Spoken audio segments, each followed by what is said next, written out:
Welcome to the very first KnoYoBoE production. I'm Nicole, CEO and founder of KnoYoBoE LLC. KnoYoBoE stands for Know Your Body Enough to Act When It Speaks. And what do you think of when you think of KnoYoBoE? KnoYoBoE is very simple. It is a daily reminder to prioritize wellness, embrace fearlessness, and stay mentally motivated to leave an indelible mark. Today we are thrilled to wrap up January's theme, Oral Health Awareness Month, with a very special interview.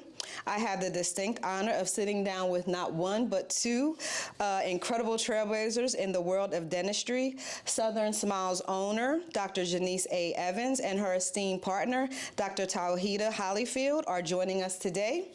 Let me just give you a brief overview of these two ladies and their amazing background. Dr. Genise A. Evans is a true grit. In case you did not know what that meant, that is a girl raised in the South. Dr. Evans was born and raised in Atlanta, Georgia. She is a product of the Atlanta public school systems. Dr. Evans graduated from Thurl High School and then attended Clemson University in Clemson, South Carolina for 2 years. She then transferred to the University of Alabama in Birmingham, Alabama, where she earned her Bachelor's of Science in Biology. She then moved north of 85 to Washington, D.C., where she attended, let me make sure I get this right, the Howard University College of Dentistry. After earning her DDS, Dr. Evans opted to complete a one-year advanced education in a general dentistry residency program, and then she served her country in the United States Army through that. Sorry about that. Following her 4-year commitment to the Army, Dr. Evans returned to her beloved ATL and began her career in private practice. She worked for a few dental groups before starting her own dental practice with her own partner, Tauheedah Hollifield. Dr. Evans is married to Kevin, and they're the mom of 2 beautiful young men, Ryan and KJ. She considers parenthood her real full-time job. Dr. Evans loves oral health and educating patients on the importance of understanding the oral systemic connection. She is a true comprehensive caregiver. She has decided to dedicate a significant portion of her practice to discussing and enlightening her family of patients on the importance of knowing and understanding their personal oral blueprint beyond the bite. Next, we have Dr. Tauheedah Hollifield, and she is a native of Georgia. She has been working in her private practice for 22 years.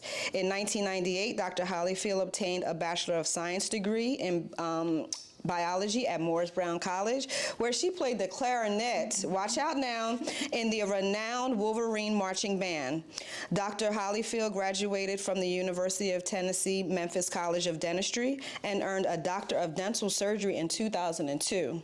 Dr. Hollifield is known as the Smiling Dentist, and she enjoys improving smiles. She has been transforming smiles with Invisalign since 2011. Dr. Hollifield enjoys continuing education courses that expand her knowledge in cosmetic dentistry, and she has recently become Georgia Board Certified to give cosmetic injectable facial treatments. Dr. Hollifield delights in listening to live music, and she loves spending time and traveling with her husband, James, their 2 kids, Joshua and Jamie. Yes, ma'am. In her spare time, she also likes to go to themed amusement parks, watches movies, and trying new restaurants. Together, these ladies represent excellence, expertise, and a commitment to community health. Ladies, welcome to KnoYoBoE's first production. We're thrilled to have you. Thank you. So today we're going to take a deeper dive in preventive care, innovative testing, and daily habits that can transform lives. We are also celebrating the launch of our KnoYoBoE Oral Health Awareness. Our lovely dentists are actually wearing them for us. The theme for this month being Oral Health Awareness, you have the cartoon characters kind of like in a kid cartoon fashion, but you have an entire family upholding a toothbrush, which lets us know and reminds us that it takes all of us at the very beginning stages to be able to, incorporate oral health wellness. So let's talk about that logo. In your professional opinion, how early should parents start bringing their children for dental checkups, and what can they do at home to ensure that children develop healthy oral hygiene habits? We would actually like to start seeing kids as soon as they get their first tooth.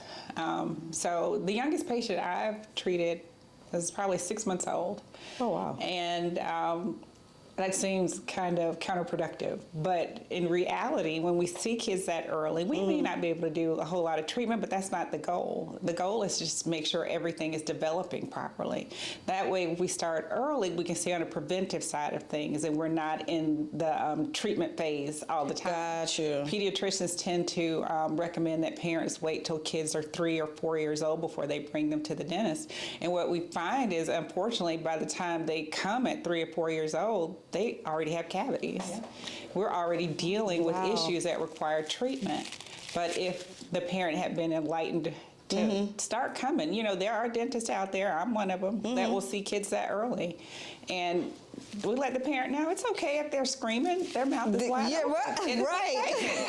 That is perfectly fine. A little screaming doesn't scare us. So from an insurance perspective, are they worried about that? What that could be are their part of it. reservations? And we try to calm their nerves where that's concerned. We will call those happy visits. Okay. And a lot of times that is at no charge to the parent. Yeah. We just want them to become a part of a dental home. I understand. So that we start to get them in, because if we start that early, the kids also get used to coming to the dentist. This is just an easy visit for them. Fear and anxiety. Exactly. And most of our kids, of course, all of Southern Smiles kids, they love the dentist. You know, our parents tell us, and I just feel like that's a hallmark of success for us. They tell us, you know, he knew he had a dental appointment this morning. I didn't have to wake him up.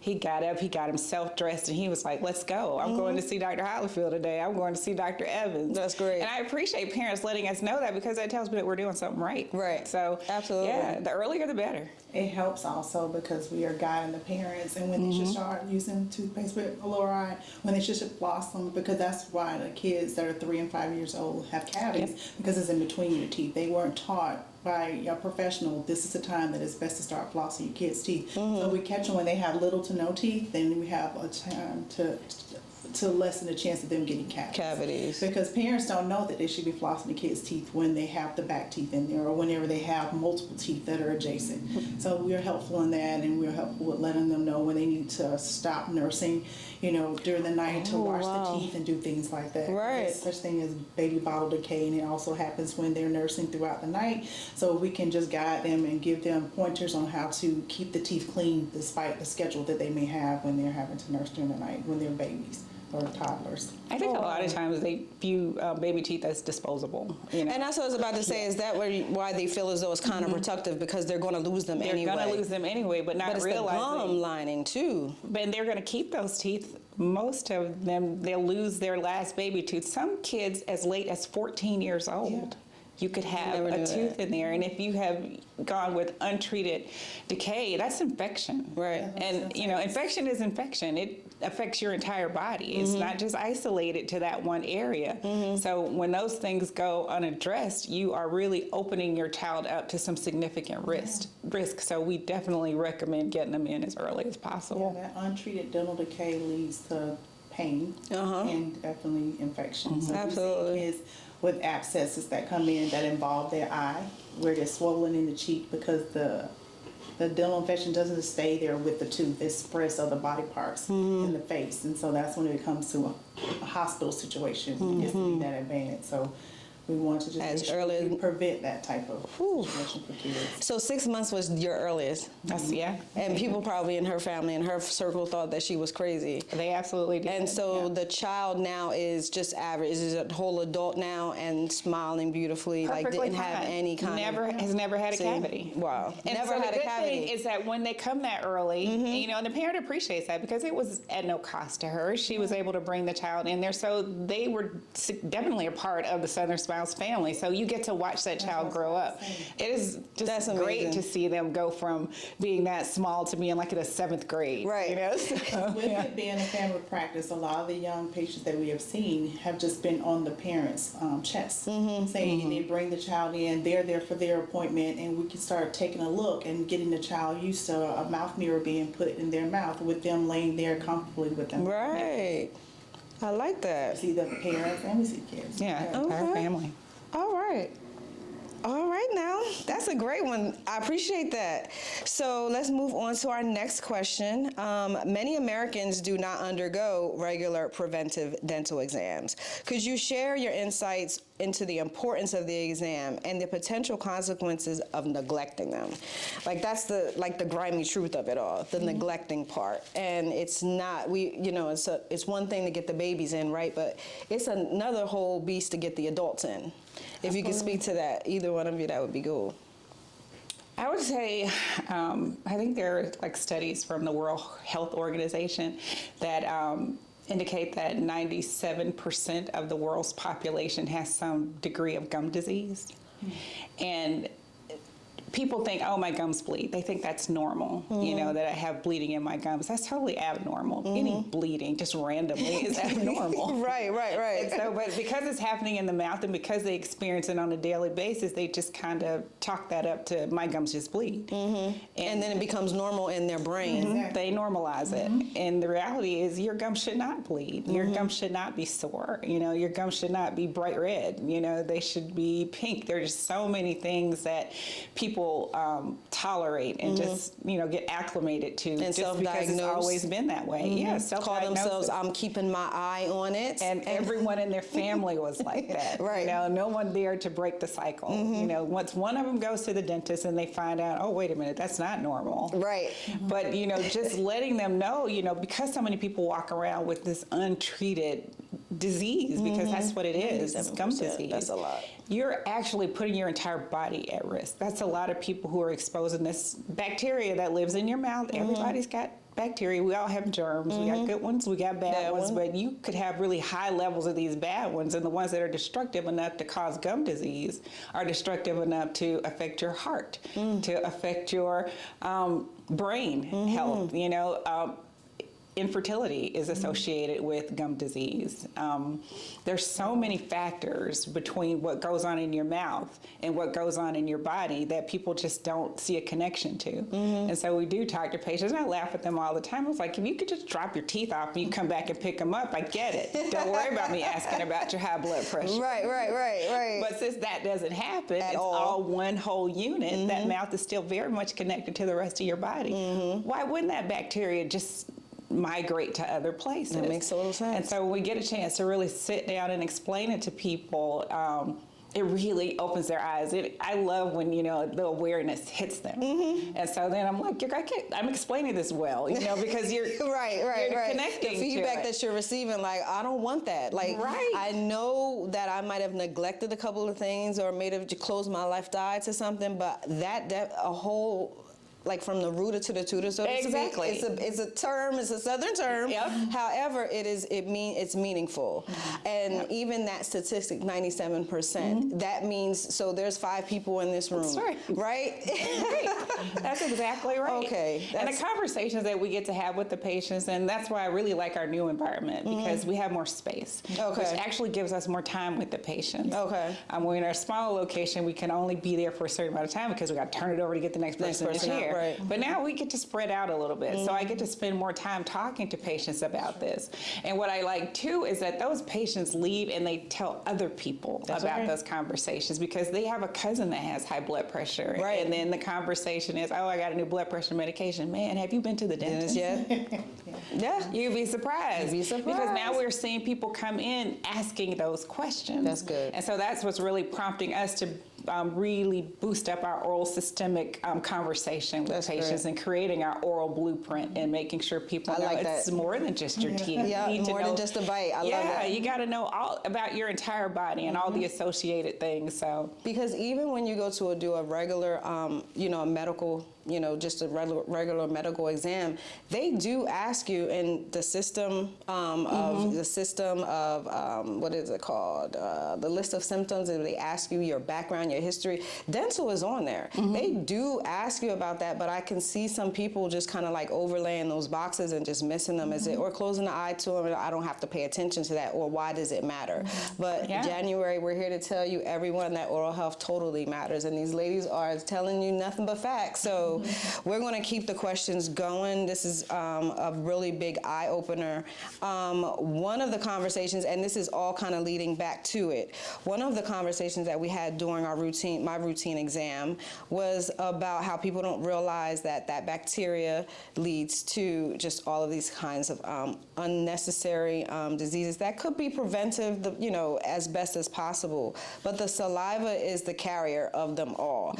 Are there any specific tests from that saliva that you would get results from that can be taken early to detect any other kind of, diseases or what have you? Preventive care in that matter. That's just like the saliva is the answer. If only we would have been able, because you think about it, in all the murder movie mysteries and things of that nature, right. they go for the saliva. They go for the saliva and the hair, and they can tell so much in that. That's right. So from a preventative perspective, what answers do we have in our saliva that we should be more aware of? So we would actually like to start incorporating saliva testing into our practice. We want to offer that to every patient. And what we're actually looking for is basically the type of bacteria that lives in your oral cavity. I guess another term for it is like your oral microbiome. Everybody has, you got gut microbiome, yes, and then you have your oral microbiome, which people don't really think about, and that's actually the second largest microbiome in a body. And so bacteria is harbored between your gut is the largest, your mouth is the second largest. And so you have all this bacteria that lives there. Some of it's supposed to be there. Some of it's very helpful in breaking the foods down and also helpful in minimizing the bad bacteria breaking down your tooth surface. Okay. But then you have some bad bacteria in there that is very destructive, not just to your oral cavity, causing cavities or just bleeding gums. That stuff migrates into your bloodstream. Okay. It goes down your throat. Even when you're breathing in, people who mouth breathe, whatever you suck in the air contains bacteria that gets into that. And you just breathe it, aspirate it right into your lungs. So you just expose your entire body to whatever goes through your oral cavity. And so with the saliva testing, what we're mainly looking for is the levels of those bacteria. Okay. And so there are things that you can offer patients, just like with your gut health, they put you on probiotics or prebiotics and those types of things. Probiotics and prebiotics help with your oral cavity too. Okay. Because the same way it can, lower or increase bacteria that's helpful and lower the bad bacteria, does the same thing in the mouth. So if you start here, it doesn't get here. It doesn't even get there. Yeah. I like that. And so if we can get people to understand that, doing that simple saliva test can give so much information to even offer them an understanding of their risk for certain disease. Gotcha. Because the same bacteria that's found on the brains of people with Alzheimer's is found in the mouth. So what one study, I'm such a nerd, I'm sorry. No, it's okay, it's okay. We need them. All the studies that they tested a percentage of patients who had Alzheimer's. And I don't know, 97 is the number. 97% of the Alzheimer's patients that they tested that had gum disease, they were Alzheimer's patients. It was a general study, I believe. And so 3% of this population that they tested that did not have that bacteria were not exposed to Alzheimer's. And so, the correlation between the two, so we can't say that this bacteria being in your mouth is going to cause you to have Alzheimer's. Right. But we do know that there's an association between the two. markers. Right. Absolutely. I got you. And so maybe the presence of it in your mouth, maybe you're going to always develop Alzheimer's, but maybe if we could keep the bacteria level down in your mouth, we can lessen the degree of your experience with it. The symptomology of it could be less. They found that with people who have rheumatoid arthritis, minimizes certain bacteria in the mouth actually improved their treatment. Nice. We have some conscientious oncologists that we work with from time to time, and I have had patients who were in cancer therapy, where there was chemotherapy or radiation therapy. And so these physicians would send the patients to us first for us to give them the all clear on gum disease before they would start the radiation or the chemotherapy. Because what they found was that the patients responded better to the therapy if they did not have active gum disease. And we're trying to dispel that disconnect between physicians and dentists, because there's this, this whole world that, oh, dentist, you're not a real doctor. But I'm dealing with the whole person. The whole person. And you're dealing with the same whole person. Exactly. So how why can I not understand what you understand, and why don't you want to understand what I understand? Because and then we're have that talking about the connection of the whole body. How much more effective would we be as a team to make sure that people are healthy, if that's our goal? And then you would be therefore more convincing, know, when we see the alignment of, our powerhouses. Because I have quarterbacks, I have my dentist, I have my quarterback who was, but I don't see you guys ever kind of like connecting or what have you. Ask me questions related to, but I don't see the tag team. So amazing how much more convincing you would even be if you're just like, oh my goodness, they done teamed up. There was already a threat, but now. So you had a patient not too long ago who was going through cancer treatment, and she was telling you that her physician told her not to floss. Oh yeah, I had to turn her around about that, because they were saying things like, it would cause her to have more bleeding. And I said, well, you're going to have more bleeding if you don't get rid of the bacteria. Right. So I don't understand how that all works for you to not floss. Right. With her hearing, she said, I didn't think about it like that. Right. She said, I'm going to ask some more questions the next time I go.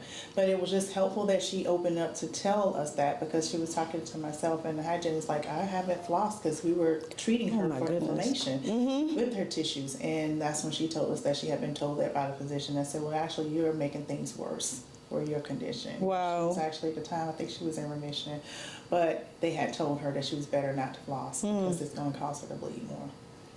Wow. Well, all right.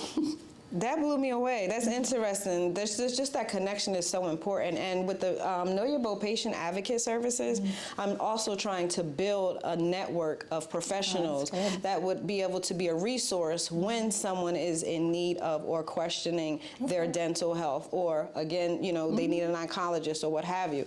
Because I want the doctors in the KnoYoBoE ecosystem to collaborate, to unify, to work together, because we want to be able to give the patient the best information possible. Absolutely. So that, because that's, if we're empowering them to be intentional about making great decisions, half of us don't know what decision to make, and therefore we can't be intentional. So I would really appreciate it if I could have you two join my network. And it's something that is, building, but it's something that is needed across the board. I'm also studying to be a patient advocate, like have my certificate in it, so that I would be able to even have, a stronger force behind what I'm doing. Again, convincing people is one thing, you just being the action forward person is another. But I have one more question for you for time and interest's sake. Technology. My husband and I are techno gurus. He's a techno guru. We just want to know how technology has transformed the field of dentistry and what advancements you both find most exciting. I mean, the saliva test, it sounds gross, but I'm excited about that. But is there anything that, any other technology advancement that you're excited about to help improve healthcare, or just the awareness of, oral healthcare? Well, we like the idea of implant dentistry and how that's changed dentistry over the years. So when people are losing their teeth, they don't have to go straight to dentures. They have other options. Over the years, people have suffered from loss of teeth because of dental gum disease. So now you have the option to have implants placed. So that's dental technology, and the diagnosis of it through 3D panographs. So that's helpful. And being able to make the patient more comfortable, that's something I'm excited about, using a scanner to take impressions. Because most patients don't like that rubbery material in their mouth. So now we have the scanners where we can wand their mouth. So we can get all types of things done, like for patients in regards to bridge work, if we do need to do a partial denture, or if we want to do Invisalign, those things are great in technology. Make it a little bit more lighter too. You were saying about convincing the patient that technology really helps them understand what we're recommending, because a lot of our patients come in, and when we put the x-rays up on the television for them, and we get them to see what we see.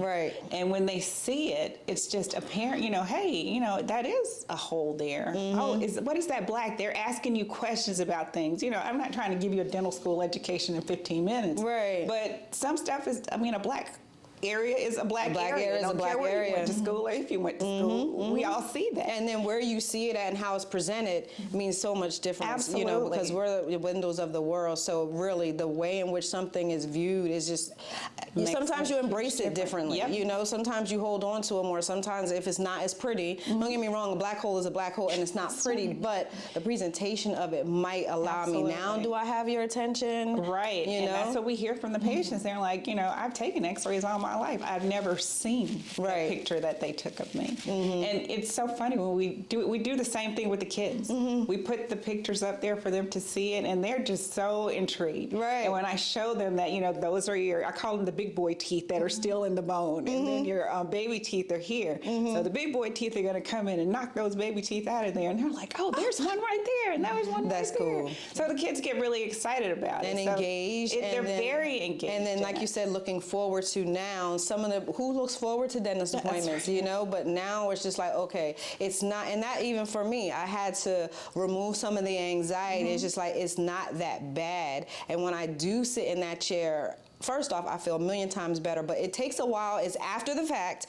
I feel much better afterwards, but I know this is where I'm supposed to be, and I'm supposed to be here in 6 months every single time. Whether, you know, you're telling me, Nicole, everything is all good, or Nicole, we got to go back to and look at some things. But not being afraid and being fearless in receiving that information so that I can better equip myself for the rest of the year, because I don't want to walk around knowing or thinking that I have a hole in my tooth, so I'm going to self-diagnose, I'm going to put some little clove oil on it for a little bit and just, you know, pray it away. That's what exactly you know, what our generation, we pray it away. But in this day and age, we have so much at our fingertips, and it's just important to know where the connection is, and that 9 times out of 10, someone that's standing right next to you might not necessarily, no one just has to like it. We just want to be informed. Right. We just want to be educated. Absolutely. So that we'll be able to make decisions that help us to, you know, actually live better lives, live wholesome lives. You know, that's an afford that we should have. We should be able to afford quality of life. Yes. We're doing ourselves a disservice if we don't. Right. And I think people are just like your mouth. That's the first thing that we see, you know? So Absolutely. I appreciate this time. I do want to know, though, if there's any top advice, one top advice from each one of you that you would give to anyone that's watching as far as their health is concerned, oral health is concerned. Well, if I can think of anything, it's just preventive care. Home care is so important. Being able to know that when you're flossing, you have to use string floss instead of floss picks, because a lot of times that's a waste. So it's a way to get in, a technique to actually clean in between your teeth. Because when I think about the major issues in dentistry, it comes from cavities that form in between your teeth. So having mouthwash with every time you're brushing, and definitely flossing. Those are the things I would say are very helpful. And there are devices now called water flossers that you can use to get reinforcement and being able to get stuff stuck in between your teeth. So if I can give that advice in the simplest form, that's it. I need to get me one of those. I totally do. And every time I come here, I'm like, I need to get me one. Definitely doing your checkups. You can't do it alone. You have to have professional help. So that we can let you know what you're doing right and what you need help with. Absolutely, absolutely. And then that way you can, you can just kind of like if we are being misguided from others, we can actually get back on track. It's never too late to get back on track. But what happens if you stay off and you're there for a long time, now you want us to, it might just take a little bit longer. And then that's when, again, the anxiety, the pain, now it's just, I'm not coming to the dentist. You make work, exactly. And then Dr. Evans? I would say, you know, we understand that people can have high anxiety. The dentist is not on the top of your list of places that you can't wait to go and visit. But, you know, just tough it out. Come on in, because all dentists are not the same. You know, maybe you had a bad experience somewhere else, but if you had a bad experience, don't chalk that up to dentistry, period. There is a dentist out there for you. I mean, and I can tell you that Southern Smiles is definitely that place. Just a little plug.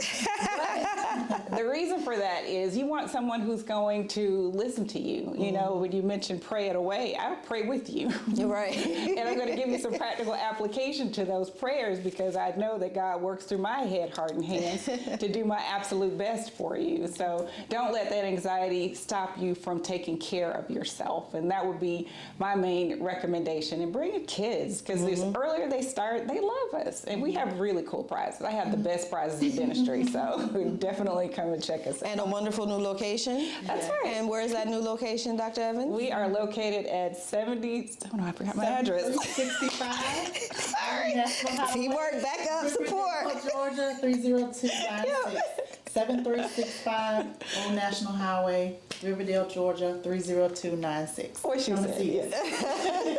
And we want to thank you for the first KnoYoBoE Productions celebrating January with Oral Health Awareness Month. Know your body enough to act when it speaks. Be intentional in making decisions. Be very, very fearless when it comes to challenges. Do not let those anxieties get in your way and prevent you from doing your best and being your best.